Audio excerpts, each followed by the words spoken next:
I know you're excited. We're gonna go soon, but I've got some stuff to do here first, okay? Okay? I'll take you riding today. You're so cute.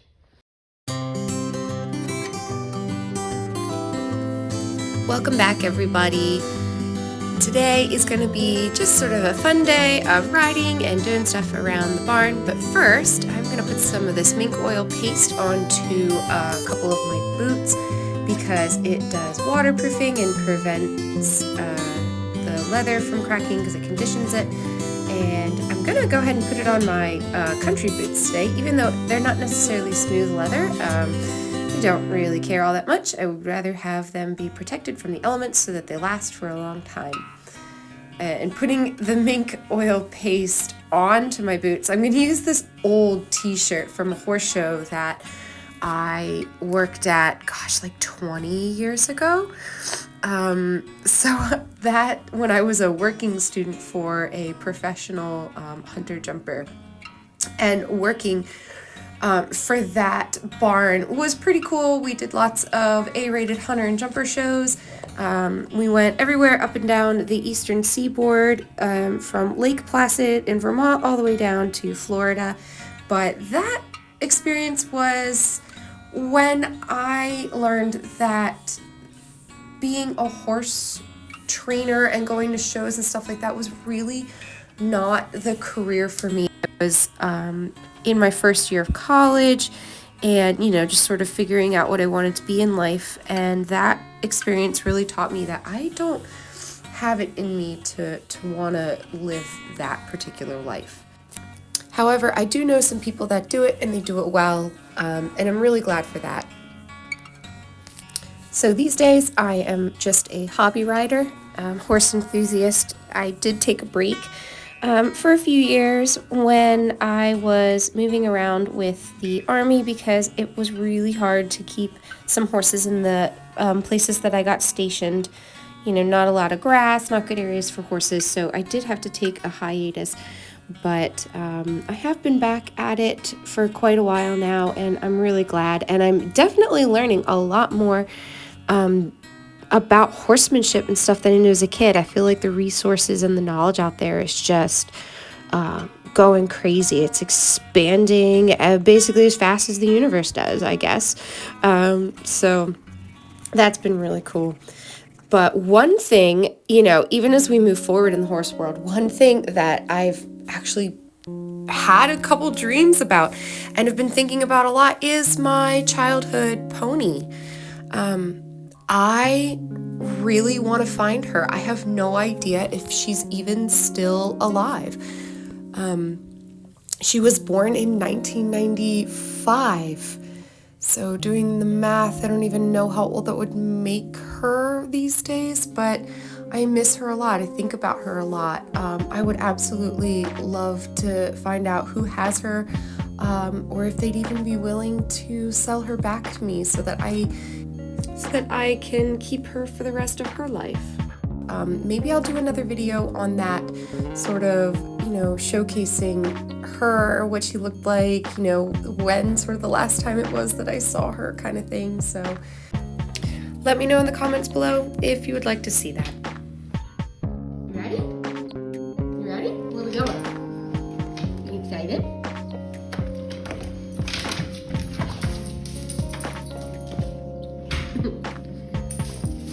Hold on. You excited?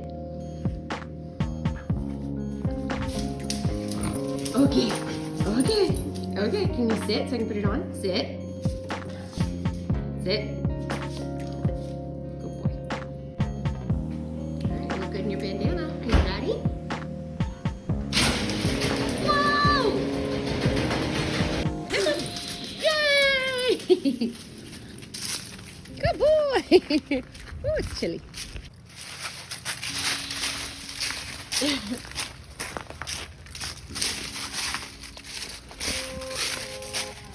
Stay. Up. Stay. Stay. Up. Stay. Load.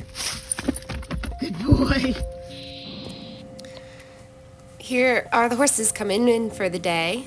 We open the doors and they sort of just file in and sort themselves either into their standing stalls or the box stalls, usually led by that little Palomino Arabian guy right in the front. That's Dusty. He is the current big herd leader, and he's such a cutie.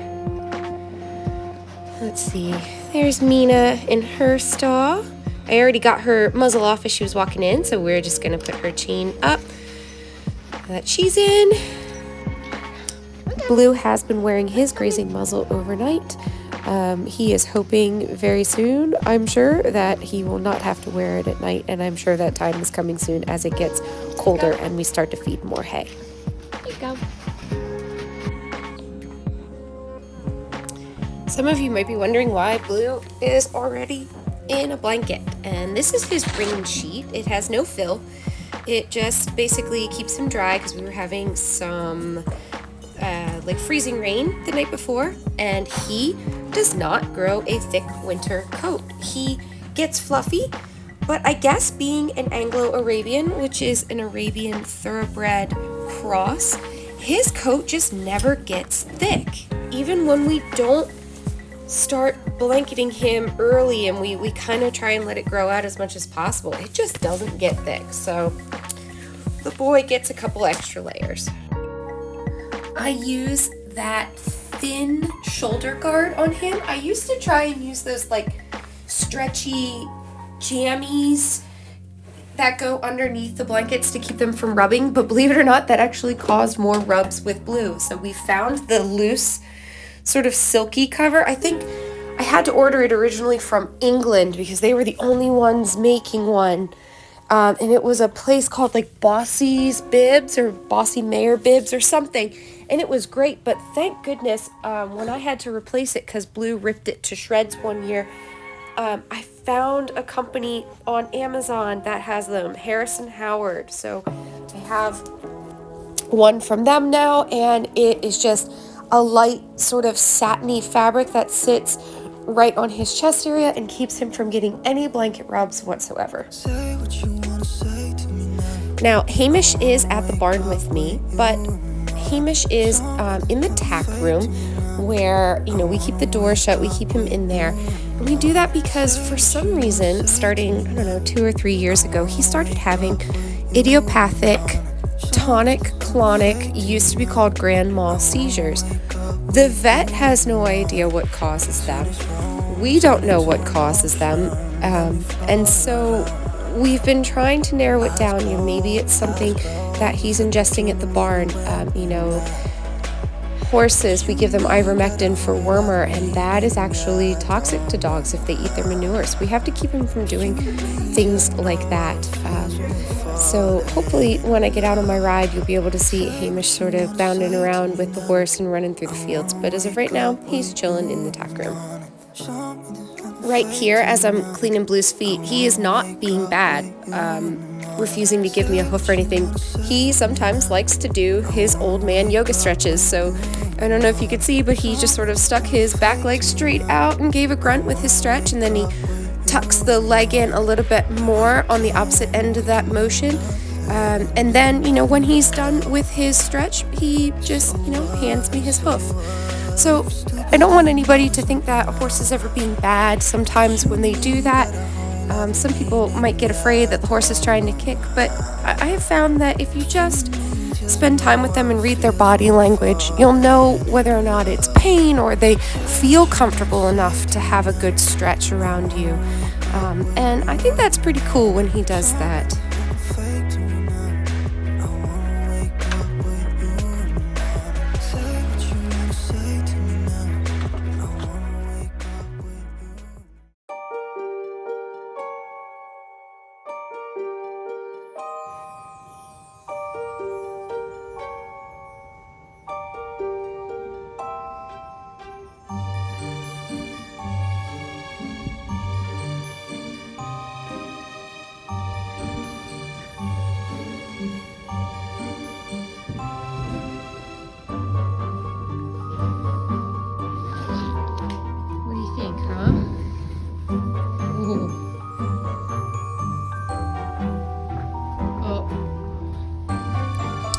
It is now raining ice I did not anticipate this. It said it might drizzle at some point during the day, but it was apparently earlier in the day than I had originally thought when I looked at my weather app. And I thought it was going to be warmer and it was going to be just rain, but it was raining little tiny ice pellets.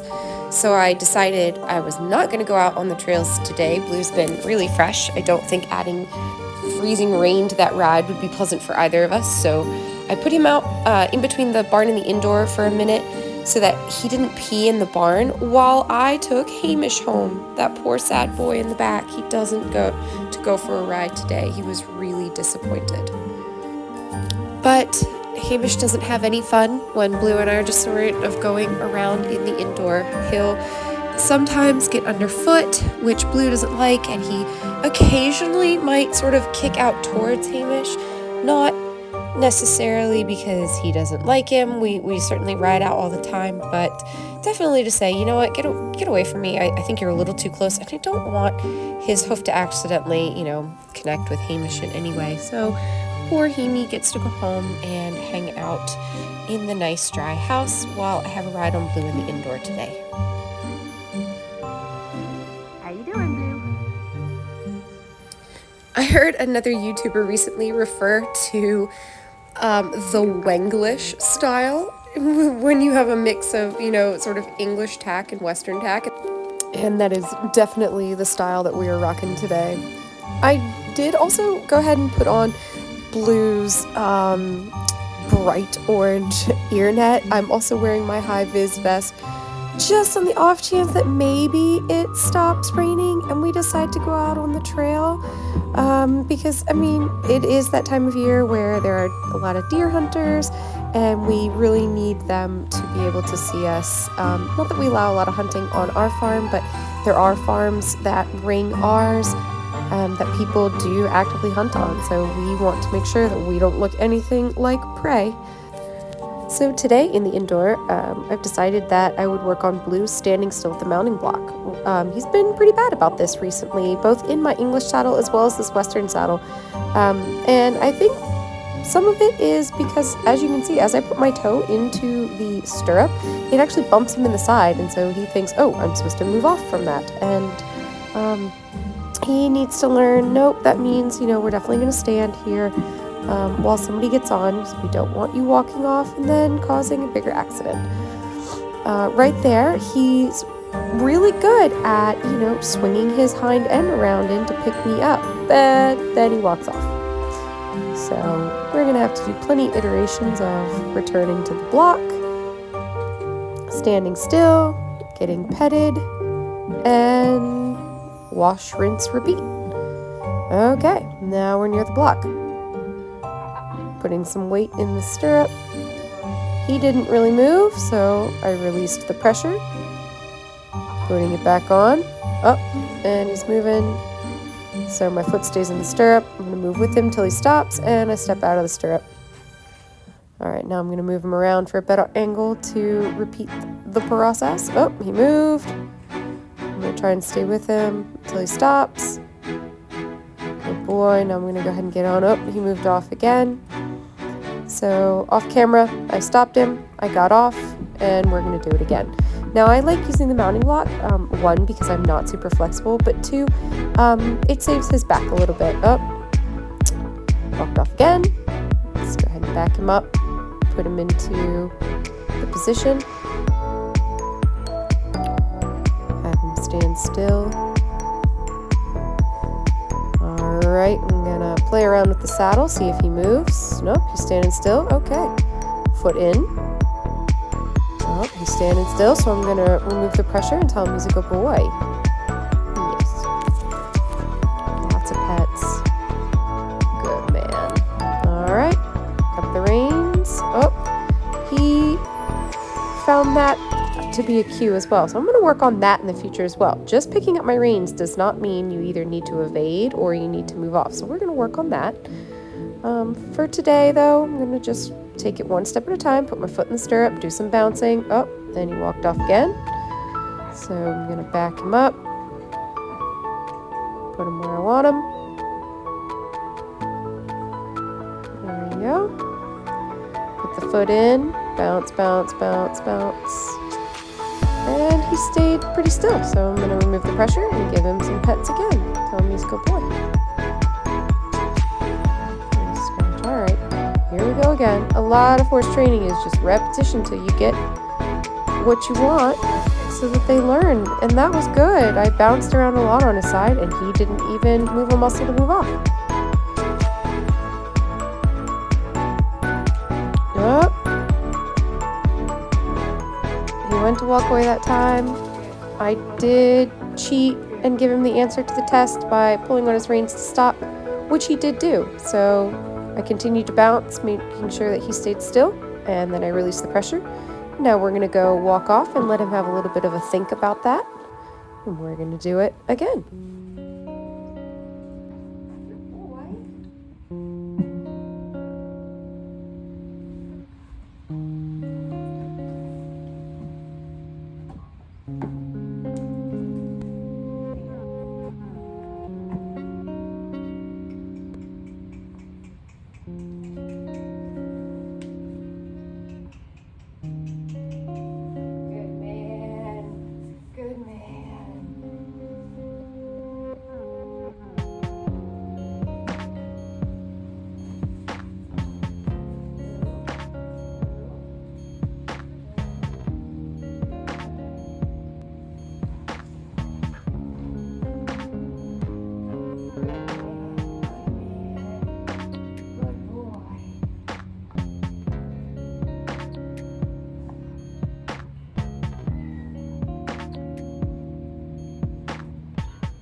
I wish I had been able to figure out where to put my phone in order to catch some video of our ride, because Blue was excellent.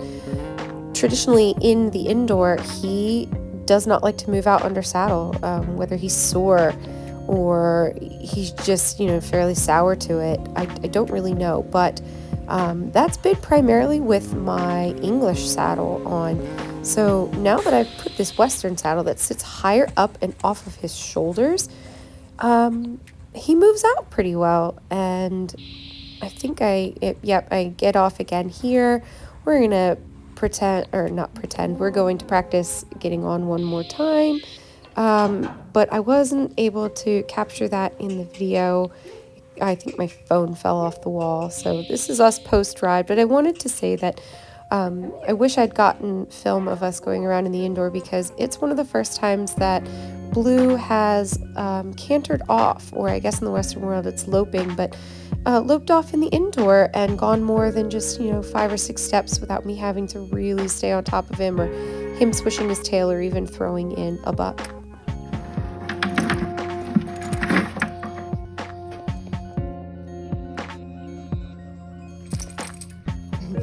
When I bought Blue from his previous owner, she let me know that Payday candy bars are his absolute favorite. And so, as you can see here, he's a little bit of a piggy.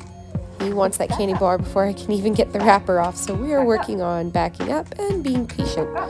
He does have a tendency to dive in and maybe nip when there's a treat to be had, so just redirecting his nose, letting him know, nope, if you're gonna be pushy, you're not gonna get anything. And wait, there he goes. He took that nice and gently. Good man. He does love his paydays. But he was so good, I decided to give him that before I even took his saddle off today. I was really proud of how he went around in the indoor today. I also did find a saddle pad. It is used, but it's pretty nice. It is very, very similar to the one that I've been borrowing from a friend.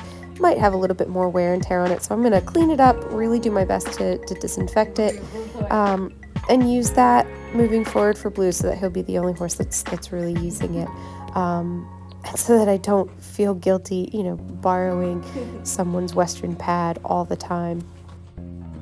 Were you a good boy? Were you a good boy? You were. Here's that thin, silky bib barrier that goes underneath of his blanket that keeps him from rubbing on the points of his shoulders.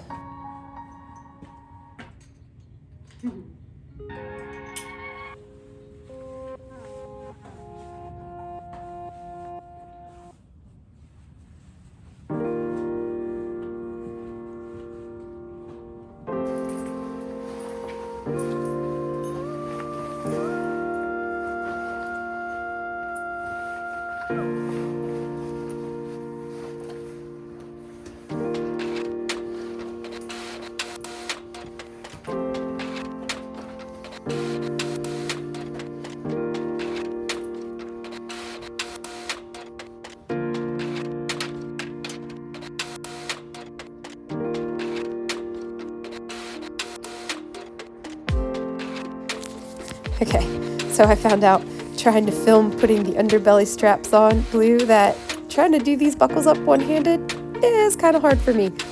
It's like I can just get it there.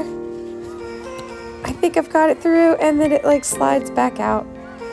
So hold on, I'm gonna try and hold my phone underneath my chin here and see if I can get the shot with two hands. Oh, so much easier with two hands. I think we're gonna give it another try on this side. Maybe I'll have a little bit more success. Nope, I just give up and do it with two hands. Ah, there it is. Nice and satisfying. Do up his back leg straps. Because it's raining and Blue is such a good boy, I decided that I'm just going to throw him a little bit of the remnants of last year's hay so he can munch in his stall for a little bit. Now we do have another hay order coming in this weekend. Unfortunately, I will be working my other job, so I will not be there to film it for you guys. I can't say as if I'm too heartbroken about missing the hay order coming in because hay makes me itchy.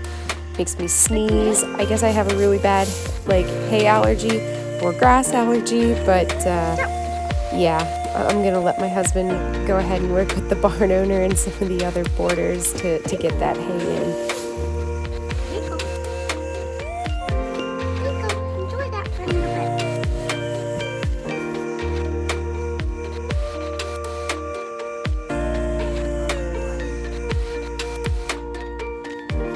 You can get your candy bar. Go see your friends. Go see your friends. We got stuff to do. Go see your friends. Go. This is our lovely manure pile. Some of it's been sitting there for, gosh, probably 8 years now, and we take from that and we'll use it as fertilizer in some of the gardens, and then we keep adding to the backside, and every once in a while we'll take the tractor and we'll stir it up so that it continues to cook in a pretty even manner. But now I am walking down to one of the pasture gates because one of the owners is going to drive his truck out into the field, and we're just going to push as much of the loose hay that was like on the floor that we don't want to waste out into the pasture. We'll make some small piles. The horses can come and munch on it if they want. And the wind is picking up and blowing everything around, so I am just down here waiting for him to pull the truck through.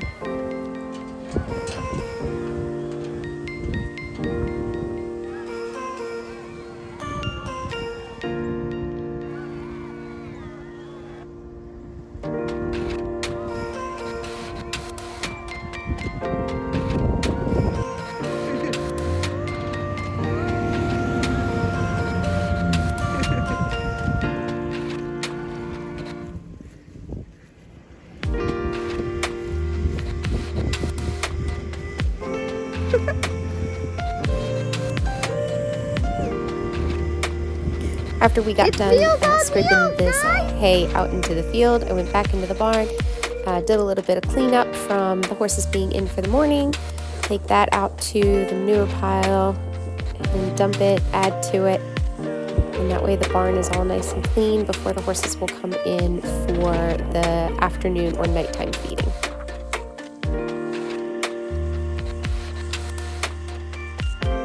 One of the last things I wanted to do today was to get some more mink oil paste onto a pair of boots that I keep at the barn. These are my English riding paddock boots, and they're new, so adding this mink oil paste should help them supple up and get a little bit softer when I go for a ride.